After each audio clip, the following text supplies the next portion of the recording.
मैं फौजिया का हाथ पकड़कर उसी के रूम में ले आया। बहुत ही बेहतरीन का रूम था, जिसमें बहुत बेहतरीन सात बेड बिछा हुआ था। मैंने कहा, फौजिया, ये मेरे साथ बैठो। फौजिया मेरे साथ बैठ गई। मैं उसका हाथ अपने हाथों में लेकर उसे कह रहा था कि उस दिन का बेसब्री से इंतजार कर रहा था। पल आखिर ये दिन आ पहुंचा। मैं चाहता था कि मैं तुम्हारे साथ पूरा दिन एक अकेले रूम में गुजारूं और देखो, तुम मेरे पास हो, हम दोनों अकेले हैं और अकेला रूम है। मैं उन लम्हों को अपनी जिंदगी के यादगार लम्हे बनाना चाहता हूं। फौजिया कहने लगे कि वकास, मुझे भी इस लम्हे का बेसब्री से इंतजार था। मैं भी तुम्हारे अंदर हमेशा हमेशा के लिए समा जाना चाहते हैं। मुझे अपनी बाहों में ले लो और मुझे हमेशा हमेशा के लिए अपना बना लो। मैंने कहा, फौजिया, अब मुझसे और इंतजार नहीं होता, चलो काम शुरू करते हैं। तो फौजिया ने कहना कि मैं तो कब से तैयार हूं, मैं तो बस तुम्हारा इंतजार कर रही हूं। तुम्हें जो करना है, जैसे करना है, मुझे कोई एतराज नहीं है। मैं राजी हूं। मैं चाहती हूं कि तुम खुद भी सुकून हासिल करो, मुझे भी अच्छी तरह से सुकून पहुंचा। वो खुद भी घर की सैर करो और मुझे भी जन्नत की सैर करवाऊं। ये कहकर मैं उसको लेटा नहीं वाला था। एक दिन उसने अपना दुपट्टा किया और उठकर बैठ गई और मैं भी एकदम जो हैरान व परेशान हो गए। आप इस वक्त गेट पर कौन आया था? मैंने कहा। फौजिया, तुम यहां बैठो, मैं गेट पर देख कर आता हूं कि आखिर कौन आया है। और फिर मैं आके अपने कपड़े दरस्त करके गेट के आया तो देखा हमारे पड़ोस वाली लड़की ने दाद, जिसकी उम्र 18 साल थी और वो भी नहीं जवान ही थे। बहुत ही खूबसूरत थे। उसका बड़ा सीना था और दूध की जैसी सफेद थे। मैंने कहा, जैंदा किया हुआ, सब खैरियत है? वो कहने लगे, वकास, उम्मी ने बिरयानी बनाई थी हो। आपने बिरयानी की प्लेट मुझे पकड़ाई। मैंने उससे बिरयानी ले ले। मैंने कहा, तुम रखो, मैं प्लेटिंग खाली करके देता हूं। तो मुझे कहने लगे कि मैं खाला से मिलना। मैंने कहा कि नदान घर में कोई नहीं है। वो हमारे रिश्तेदारों के यहाँ छोटी सी पार्टी थी कि सब लोग वहीं गए है। मैं घर पर अकेला हूं। तो उन्हें कहा कि ये तो अच्छी बात है, मुझे वैसे भी आपसे बहुत जरूरी बातें करनी थी। अकेले में वो एक इंदर आने लगे। उसे क्या पता था कि पहले से मेरे घर में फौजिया मौजूद है, जो बंदा से 2 साल बड़ी थी। उसकी उम्र लगभग है और फौजा एक दूसरे को पसंद करते हैं। और आज मैं फौजिया काम तमाम करने वाला था। अब ये बीच में बंदा भी आ गए थे।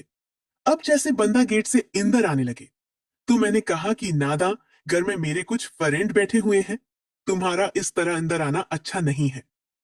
वो कुछ गलत ना सोच ले हमारे बारे में। तुम ऐसा करो कि घंटे बाद आना, वो लोग सब चले जाएंगे और घर वालों को बोल के आन एक हमें प्लेट लेकर आती हो। तो सोने लगी थी। वकास में एक नहीं 2 घंटे बाद आओगे। और फिर लंदन चली गए। अब मैं दिल में सोचने लगा कि पहले उस वजीफे को लेट आता हूं, उसके बाद अगर नींद आ गई तो उसका भी एहतमाम कर दूंगा। और मैं बिरयानी लेकर इंदर रूम में आ गया और मैंने फौजिया से कहा कि फौजिया, पहले ये बिरयानी खाते हैं, यहां लोग अपना काम करें। फौजिया कहने लगी कि वकास, जैसे आपको बेहतर लगे हैं। मैंने फौजिया से कहा कि ये हमारे पड़ोस वाली खाला ने बिरयानी बनाई है, वो हमारी बहुत अच्छी पड़ोसी हैं।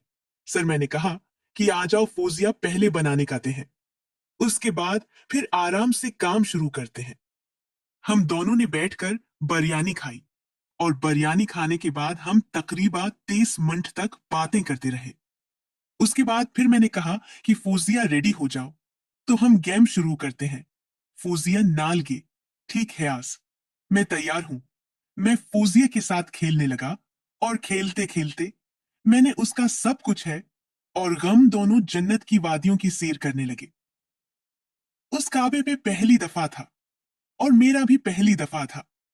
हम दोनों उस काम में इनाड़ी थे।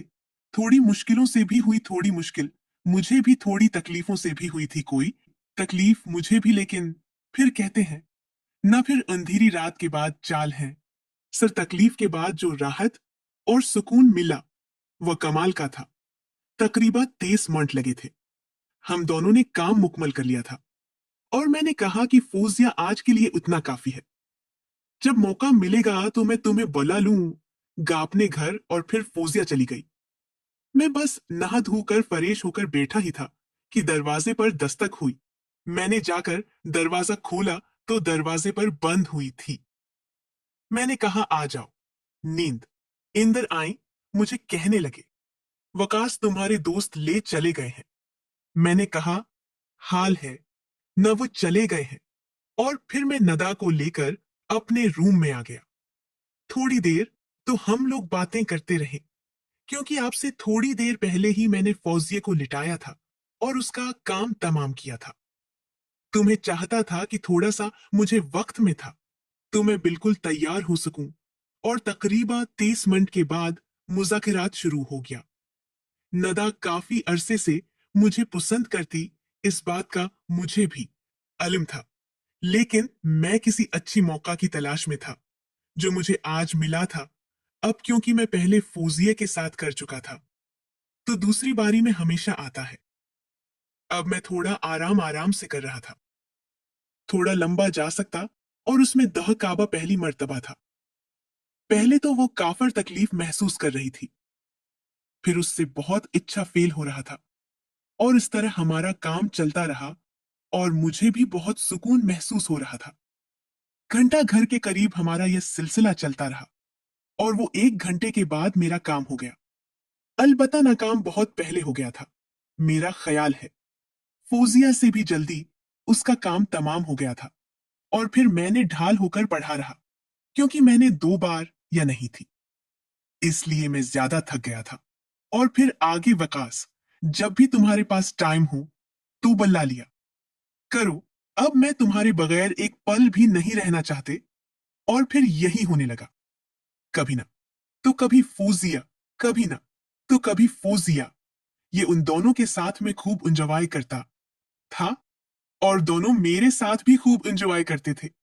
और फिर एक दिन फौजिया की शादी दूसरी जगह हो गयावर परंदा आते थे मुझसे मिलने। और बाद मैंने घर वालों को आज मेरा एक बेटा है, 2 साल का, और मेहनत के साथ एक बेहतरीन और खुशहाल जिंदगी गुजार रहा हूं।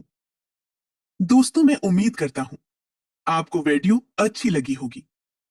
वीडियो अच्छी लगे तो वो लाइक करके चैनल को सब्सक्राइब